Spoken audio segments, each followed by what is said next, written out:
আসসালামু আলাইকুম। অ্যাকচুয়ালি কাজের ভিতরে আছি। গত রাতে নাইট শিফট করেছি, সকালবেলা আসলাম, এসে ঘুম দিলাম, ঘুম দিয়ে এসে আবার কাজে আসলাম। খুব ফুর্তি ফুর্তি ভাব নিয়ে টাইম স্কোয়ারের একটা ভিডিও আপলোড করলাম, করার পরে প্রথম ফেসবুকে আসলাম, এসে দেখি সচিবালয়ে আগুন। অ্যাকচুয়ালি মনে হয় আমরা এটা ডিজার্ভ করি কি জন্য? কারণ এতদিন ধরে আমরা অনেকেই বলে আসছি যে বাংলাদেশে একটা নাশকতা করার চেষ্টা করা হচ্ছে এবং এটা কন্টিনিউ করবে আনলেস আওয়ামী লীগের দোসর যারা ছিল তাদের হাতে ক্ষমতা তারা যেন পাকাপোক্তভাবে না আসা পর্যন্ত। সো ওই দিকেই যাচ্ছে এবং সবচেয়ে দুঃখজনক হচ্ছে আমাদের দেশের মধ্যে আমাদের কোনো দেশপ্রেম নাই। সিম্পল, এটার কোনো শর্টকাট নাই। আমাদের মধ্যে কোনো অ্যাকচুয়ালি দেশপ্রেম নাই। দেশপ্রেম থাকলে আমরা জেনে বুঝে, এখন যারা এগুলা করতেছে ভারতের আর আমাদের এখানে তাদের লোক দিয়ে নাশকতা করাইতে হয় না। এখানে আমাদের লোকজনই আমাদের নিজেদের দেশের 12টা বাজিতে এখন ওস্তাদ।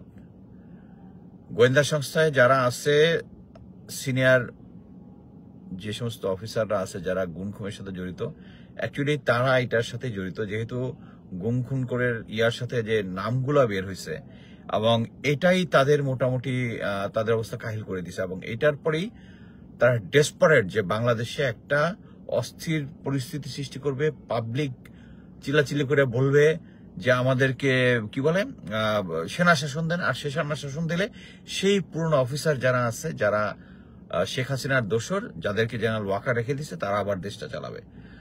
আমি মোটামুটি গ্যারান্টি দিয়ে বলতেছি এইটাই এই দিকেই যাচ্ছে। আপনি একটা জিনিস চিন্তা করেন, আমি আর একটা জিনিস ফাইন্ডিং, আমি ভাবছিলাম যে আরো পরে বলবো জিনিসটা। এই যে আমরা কয়েকদিন আগে কন্টিনিউয়াস চিল্লাইলাম না যে কমিশন, বিডিআর বিদ্রোহ নিয়ে, গুম খুন নিয়ে কমিশন হইতে হবে, কমিটি হবে না।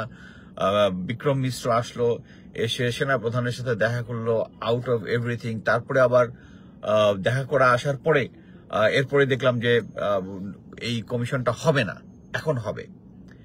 সবচেয়ে দুঃখজনক হচ্ছে যে সিনিয়র লিডারশিপ, রিটায়ার্ড লিডারশিপ যারা প্রশাসনের সাথে বসেছে, তাদের 2 জন আমাকে কল করেছে আর 2 জন সাংবাদিক আমাকে কল করে বললো যে ভাই, আপনারা যে এত দৌড়াদৌড়ি করতেছেন এই পিলখানার ঘটনা নিয়ে, বাট এটার ভিতরে যে অবস্টাকল যেটা, এটা তো ভাই আসিফ নজরুল না, আইন মন্ত্রণালয় না, এটা আপনাদের লোক। অবশ্য আমাদের লোক মানে লেফটেন্যান্ট জেনারেল হাফিজ, যিনি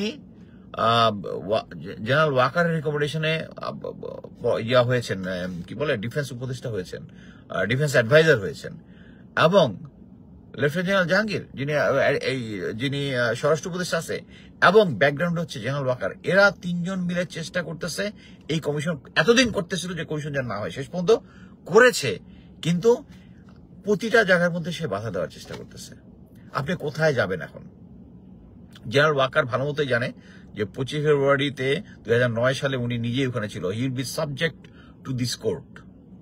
সো যত ধরনের অসহযোগিতা আছে এগুলা করতেছে। এবং আমি অ্যাকচুয়ালি গ্যারান্টি দিয়ে বলতে পারি, এই জেনারেল ওয়াকার এবং এর সাথে যারা স্ট্রেংথ যারা আছে, পুরোনা নাম বলে আমি নিজেকে টায়ার্ড করতে চাচ্ছি না, এদেরকে এবং গোয়েন্দা সংস্থাগুলোকে 9DB, জিওসি, ডিজি, বিজিবি এবং ঢাকার কমান্ডারগুলো, এগুলোকে যদি না সরান, এই জিনিস চলতে থাকবে। আপনার প্রফেসর ইউনূসের গোয়েন্দা সংস্থার উপরে কোনো কন্ট্রোল নাই। যারা কন্ট্রোল করতেছে সব আওয়ামী লীগের দোষর, সব। NSI তে তো কয় হাজার সব ছাত্রলীগের লোকজন এখানে জয়েন করছে। আর যারা এখন পর্যন্ত আছে, ডিজি চেঞ্জ হয়েছে, বাট এখন পর্যন্ত যারা আছে তারা সবাই আওয়ামী লীগের লোক। DGFI এর সেম জিনিস। তো আপনি একটা কথা হচ্ছে, অনেক আগে একটা জিনিস কথা, হাত পা বাহিন্দা চৌদিকে ফালাই দিয়ে বলতেছে আপনি সাঁতার কাটবেন, বাংলাদেশ সাঁতার কাটতে পারবেন না, ডুবে যাবে। সিম্পল। এই জিনিসগুলো যদি ব্যবস্থা যদি না করেন, বাংলাদেশের কোনো হোপ নাই। এই যে দেখেন, আমাদের বিজ্ঞানী আইটি বিজ্ঞানী জয় ওখান থেকে বললো যে আমাদের পরিবারের কোনো প্রমাণ নাই।